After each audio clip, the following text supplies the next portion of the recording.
بسم اللہ الرحمن الرحیم۔ اللہ کے بابرکت نام سے شروع جو تمام جہانوں کا رب ہے۔ تیمور وائس چینل کے ناظرین السلام علیکم۔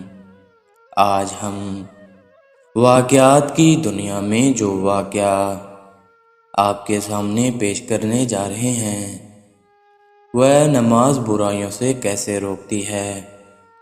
اپنے موضوع کی طرف بڑھنے سے پہلے ہمارے چینل کو سبسکرائب کر لیں تاکہ ہماری ہر آنے والی نئی ویڈیو آپ تک بآسانی پہنچتی رہے۔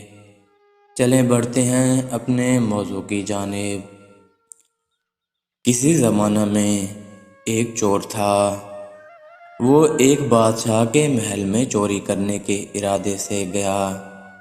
رات کا وقت تھا اور محل کے ایک کمرے سے بادشاہ اور اس کی بیوی کی گفتگو کی آواز آ رہی تھی۔ وہ کھڑے ہو کر سننے لگا۔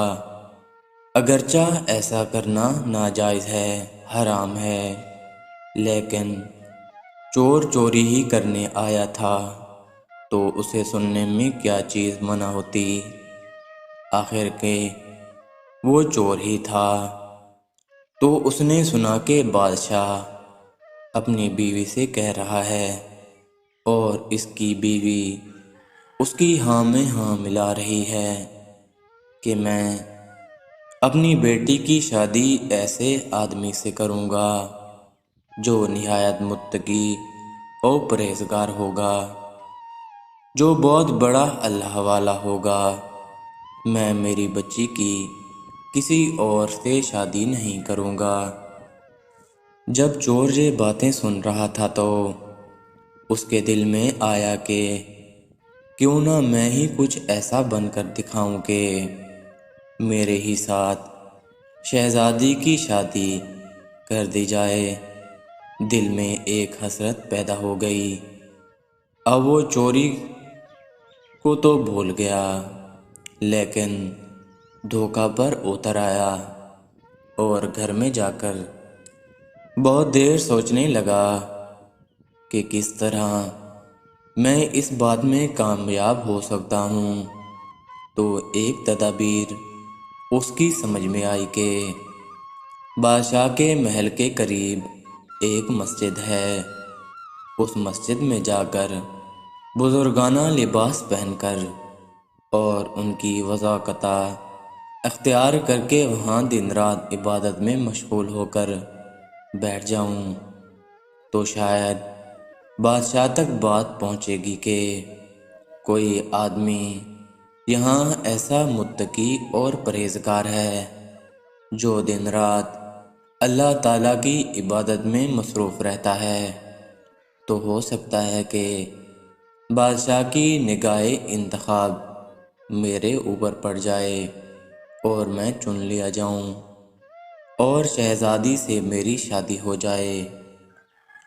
یہ اس کا ایک نہایت حقیر اور ذلیل دنیاوی مقصد تھا جس کے لیے اس نے یہ ارادہ کیا، اور اس نے اپنے اس ارادے کے مطابق بزرگانہ لباس اور پوشاک وضاقت اختیار کر کے اس مسجد میں جا کر نمازوں پر نمازیں، ذکر و تلاوت، مراقبے سب شروع کر لیے۔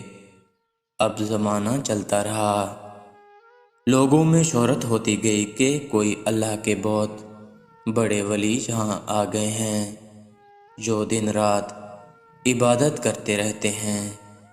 اب اس کی وجہ سے لوگوں کی آمد و رفت کا ایک سلسلہ شروع ہو گیا، یہاں تک کہ بادشاہ تک بھی خبر پہنچ گئی کہ یہاں کوئی اللہ والے آ کر بیٹھے ہیں۔ تو جوان لیکن زاہد عبادت میں لاجواب اور تقویٰ و طہارت میں بے نظیر ہیں۔ جب بادشاہ کو یہ بات معلوم ہوئی تو اس نے اپنے ارادے کے مطابق غور و فکر شروع کر دیا کہ شہزادی کے متعلق جو سوچا تھا اس کے لیے اسی کا انتخاب کر لیا جائے۔ بادشاہ نے اس سلسلے میں گفتگو کے لیے اپنے وزیر کو بھیجا۔ وزیر اس شخص کے پاس مسجد میں پہنچا اور اس نے باادب ہو کر ان سے کہا کہ میں آپ کی خدمت عالیہ میں بادشاہ جہاں پناہ کی طرف سے آیا ہوں ایک پیغام لے کر۔ اس نے کہا کہ کیا پیغام ہے؟ وزیر نے بتایا کہ بادشاہ نے کئی سال پہلے یہ فیصلہ کیا تھا کہ اپنی لڑکی کا نکاح ایک ایسے شخص کے کروں گا کہ جو بڑا ہی متقی اور پرہیزگار ہوگا، اللہ والا ہوگا، اور وہ اس کی تلاش میں تھے۔ اب جو نظر آ گئی تو نظر انتخاب آپ پر آ کر رک گئی، لہٰذا بادشاہ نے مجھے بھیجا ہے کہ اس سلسلے میں آپ سے گفتگو کروں۔ اگر آپ اس کے لیے تیار ہوں تو فرمائیے اگلی نشست کے اندر اس سلسلے کی کوئی کارروائی آگے بڑھائی جائے۔ یہ شخص جو دراصل اسی تمنا اور آرزو میں جہاں آ کر بیٹھا تھا، وہ بہت دیر تک یہ وزیر کی گفتگو سنتا رہا۔ اس کے بعد اس کی آنکھوں سے آنسو جاری ہو گئے۔ وزیر نے پوچھا کہ کیا بات ہوئی؟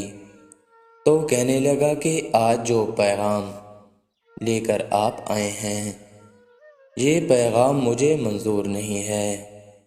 وزیر نے کہا کہ کیوں نہیں؟ اس نے کہا کہ دیکھیے، میں صاف صاف بات آپ کو بتاتا ہوں، میں اصل میں ایک چور تھا اور میں بادشاہ کے محل میں چوری کے ارادے سے ایک مرتبہ گیا تھا۔ پھر جو کچھ بھی ہوا اس کو سنا اور اس کے بعد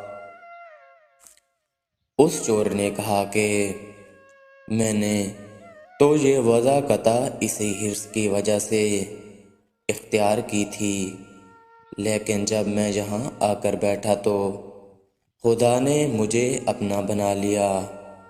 اب بس میں اس کے بعد مجھے کسی کی ضرورت نہیں۔